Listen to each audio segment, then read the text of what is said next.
Hey guys, welcome back to another video. അപ്പോൾ ഇന്ന് ഒരു സൺഡേ വ്ളോഗാണ്. മറ്റുള്ള ദിവസങ്ങളെ അപേക്ഷിച്ച് സൺഡേ ഒരു ഉഷാറില്ലാത്തൊരു ദിവസമാണ്. എല്ലാം ലേറ്റായിരിക്കും. മറ്റുള്ള ദിവസങ്ങളിലാണെങ്കിൽ നേരത്തെ എണീറ്റ് 7 മണി 8 മണിൻ്റെ ഉള്ളിൽ ഏകദേശം പണിയൊക്കെ കഴിയാറുണ്ട്. പക്ഷേ സൺഡേ മാത്രം നമ്മൾ എണീക്കുന്നത് തന്നെ 8 മണിക്കായിരിക്കും. അത് കഴിഞ്ഞ് ഉറക്കം തൂങ്ങി എല്ലാ പണികളും പതുക്കെ ചെയ്യും. സോ മറ്റുള്ള ദിവസത്തേക്കാളും സൺഡേ ഞങ്ങൾക്ക് ഇത്തിരി ബോറായ ദിവസമാണ്. സോ 8 മണിക്ക് ശേഷം എണീറ്റ് ബെഡൊക്കെ ഒന്ന് ശരിയാക്കി കുട്ടീനെ കൊണ്ട് പുറത്തേൽപ്പിച്ച് അതിനുശേഷം പതുക്കെ അടുക്കളയിലേക്ക് വന്ന് ബ്രേക്ക്ഫാസ്റ്റിനുള്ള പരിപാടിയിലായിരിക്കും. ബ്രേക്ക്ഫാസ്റ്റ് എന്താ ചെയ്യാമെന്ന് ആലോചിക്കുന്നത്, അത് വേറെ എന്തെങ്കിലുമൊക്കെ കാണിച്ചു കൂട്ടണമല്ലോ. സോ ഇപ്പോൾ ഇന്ന് ചപ്പാത്തിയാണ്. സോ അതിൻ്റെ ഒരുക്കമാണ് ഇനി.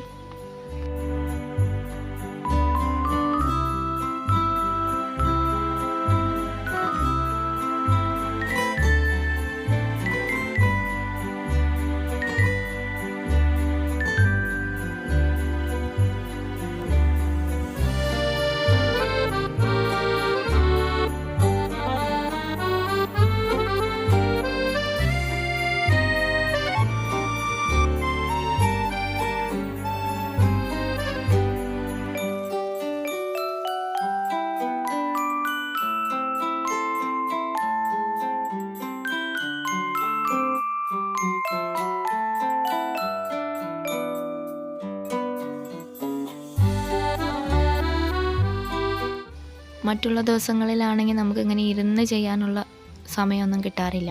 സോ സാറ്റർഡേ സൺഡേ ആകുമ്പോൾ പതുക്കെ ഇരുന്ന് ഓരോരോ കാര്യങ്ങൾ ചെയ്യും. എനിക്ക് ഏറ്റവും ഇഷ്ടപ്പെട്ടൊരു സ്ഥലമാണ് അങ്ങനെ ബാക്കിലിരുന്നും കണ്ട് അങ്ങനെ പുറത്ത് നോക്കിയാലും പതുക്കെ പണി ചെയ്യുക. ഇടയ്ക്ക് കുട്ടിയും കൂടെ കൂടും. ഒന്നിച്ചിരുന്ന് എന്തെങ്കിലുമൊക്കെ സംസാരിച്ചുകൊണ്ട് അങ്ങനെ കുറച്ച് പണികളൊക്കെ തീർക്കാറാണ് പതിവ്.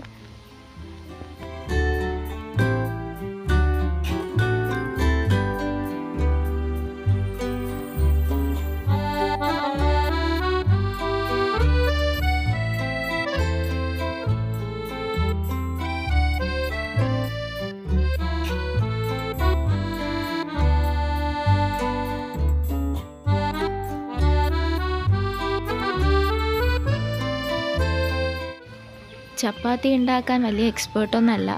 ശരിക്കും പറഞ്ഞാൽ കല്യാണം കഴിഞ്ഞ ശേഷമാണ് ഞാൻ ചപ്പാത്തിയൊക്കെ പരത്താൻ തന്നെ തുടങ്ങിയത്. പിന്നെ ഇവിടെ മാക്സിമം ചപ്പാത്തി ആയിരിക്കും. സോ ചപ്പാത്തി അങ്ങനെ ഇതിൽ കാണുമ്പോൾ സ്പീഡായി തോന്നും, പക്ഷേ പതുക്കെ പരത്തുന്നുള്ളൂ. മോർണിംഗ് അപ്പോൾ പതുക്കെ ഒന്നൊന്നായിട്ട് ചപ്പാത്തികളൊക്കെ പരത്തി ഞാൻ അവിടെ സ്പീഡാക്കി കൊടുത്തു എന്ന് മാത്രം. പക്ഷെ പതുക്കെ പണി നടക്കാറുള്ളൂ.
ശേഷം ബ്രേക്ക്ഫാസ്റ്റിൻ്റെ പണിയൊക്കെ കഴിഞ്ഞു എന്ന് വെച്ചാൽ പിന്നെ കൈയോടെ തന്നെ കുട്ടിക്കുള്ള ഫുഡും കൂടി റെഡിയാക്കും.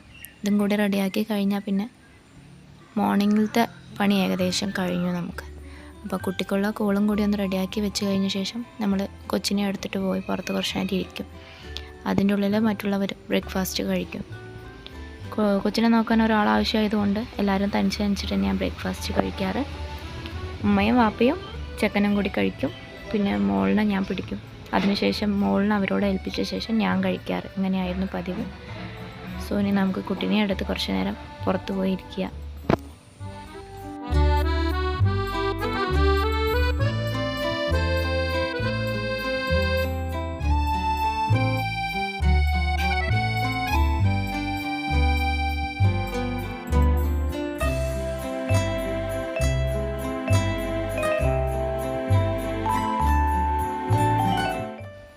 കുട്ടിയുടെ ഫുഡിൻ്റെ കാര്യങ്ങളൊക്കെ കഴിഞ്ഞ് കഴിഞ്ഞാൽ പിന്നെ ആളെ ഒന്ന് കുളിപ്പിച്ച് റെഡിയാക്കി ആദ്യം ആളുടെ പണിയൊക്കെ കഴിഞ്ഞ് ആളെ ഏൽപ്പിച്ച ശേഷം രണ്ടാമത്തെ ആളുടെ പണി തുടങ്ങണം.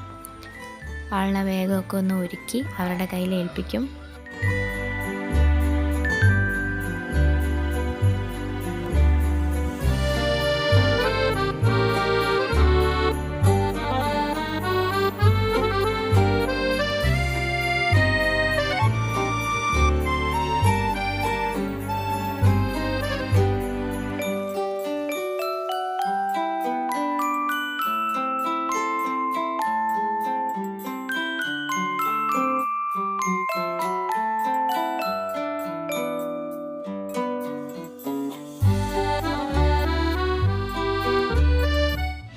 എന്ത് മൂഡില്ലെങ്കിലും ആ കിച്ചണൊക്കെ ഒന്ന് ക്ലീൻ ചെയ്യുമ്പോൾ കിട്ടുന്നൊരു സമാധാനം അത് വേറെയാണ് എനിക്ക്.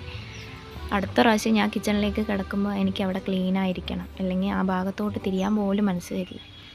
സോ വേഗം അവിടുത്തെ പാത്രങ്ങളൊക്കെ കഴുകി വെച്ച് മറ്റുള്ള സാധനങ്ങളൊക്കെ ഒന്ന് ക്ലീൻ ചെയ്ത് ഒക്കെ റെഡിയാക്കി എടുക്കണം.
കിച്ചണിൻ്റെ വർക്കൊക്കെ കഴിഞ്ഞാൽ നമ്മളിനി മൂത്ത ആളിനെയും കൂടി ഒന്ന് കുളിപ്പിച്ച് സെറ്റാക്കി എടുക്കണം. അവനെ ഒന്ന് കുളിപ്പിച്ച് കൊടുത്ത് അവൻ്റെ കാര്യങ്ങളൊക്കെ ചെയ്യണം. ഇതാ അവനവിടെ ആട്ടം തുടങ്ങിയിരിക്കുകയാണ്.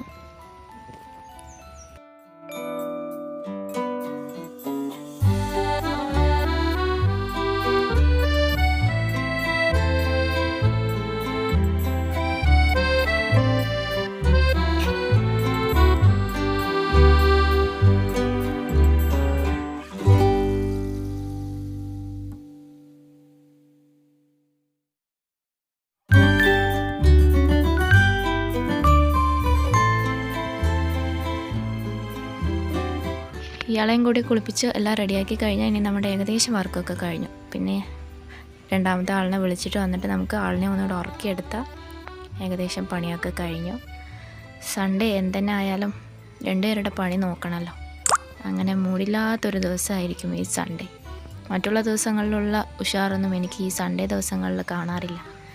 പക്ഷേ എങ്ങനെയെങ്കിലും മുന്നോട്ട് പോയല്ലേ പറ്റുള്ളൂ. സൺഡേ ആണെന്ന് പറഞ്ഞ് വെറുതെ ഇരിക്കാൻ പറ്റില്ലല്ലോ. മാക്സിമം ദിവസങ്ങളിൽ സൺഡേ ദിവസം ഞാൻ സ്പെഷ്യൽ എടുക്കാനൊന്നും എനിക്ക് ഒട്ടും താല്പര്യമില്ലാത്ത ദിവസമാണ്, ഉറക്കം പിടിച്ച ദിവസമായതുകൊണ്ട്. സോ നമ്മുടെ മോളും ഉറങ്ങി, നമുക്കിനി പതുക്കെ